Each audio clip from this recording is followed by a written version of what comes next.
Bonjour, aujourd'hui ça va être moi qui va vous faire un résumé des composantes de la toupie de Gendreau. Bonjour, pour mieux vous mettre en contexte maintenant, je vais vous parler du sujet. Donc le groupe qui nous a été attribué.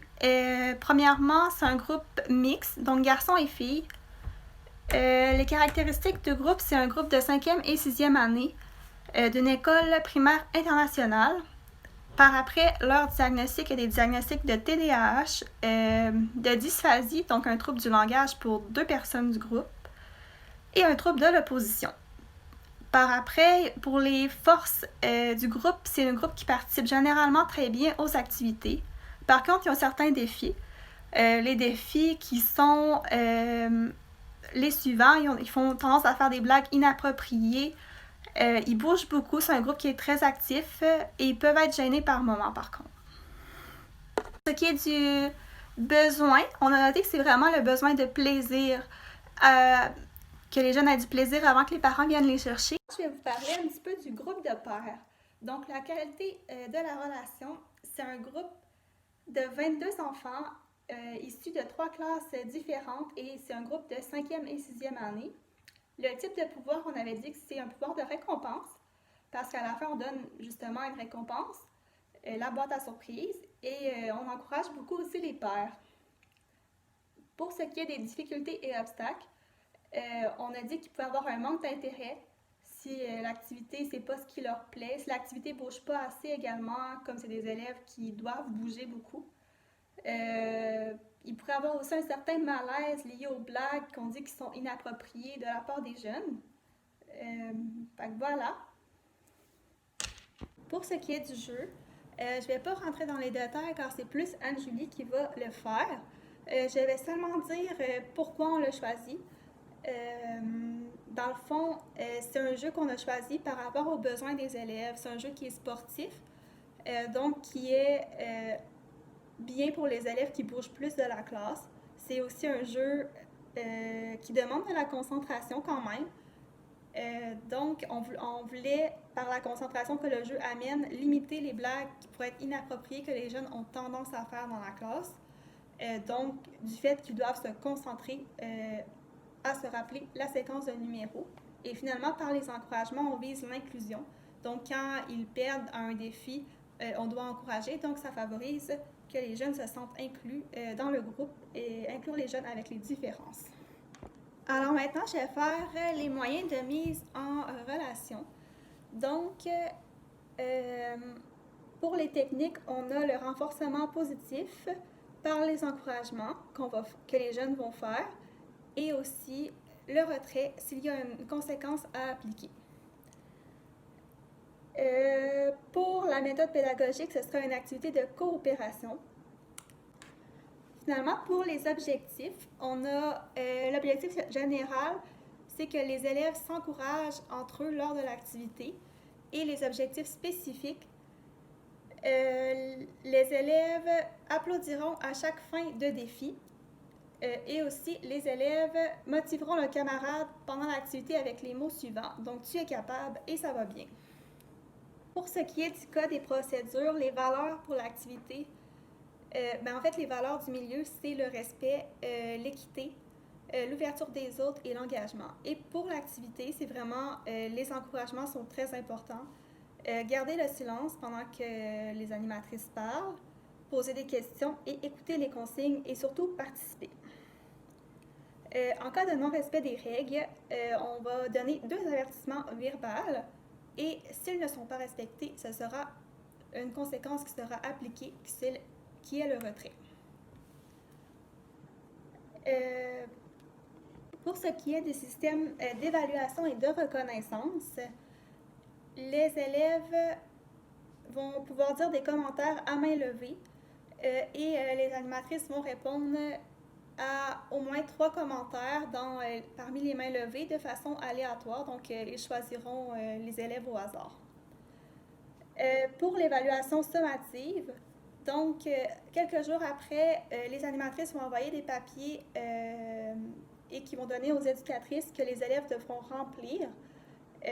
Et après, les animatrices vont faire un compte-rendu en notant les points positifs et négatifs qu'ils ont reçus de par ces papiers.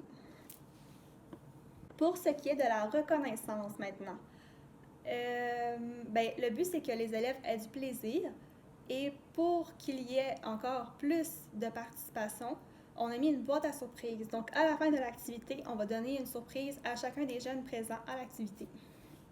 Pour ce qui est de la composante le temps, objectif, je vous le présente de cette façon pour que ce soit plus visuel. Donc pour la présentation, ce sera un 3 minutes. L'intro, ce sera un 5 minutes et le déroulement 20 minutes. Par la suite, il y aura la conclusion environ un 5 minutes. Et la fin de l'activité, plus les remerciements, un 5 minutes aussi, puis ça serait 45 minutes au total.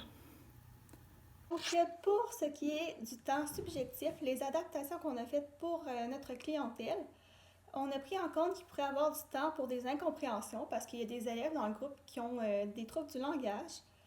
Et aussi, il y a des élèves qui sont plus distraits avec les TDAH.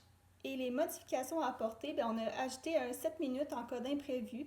Donc, c'est du temps pour la discipline, s'il y a de la discipline à faire, des chicanes à régler, des oublis, etc. Alors, le ramassage aussi.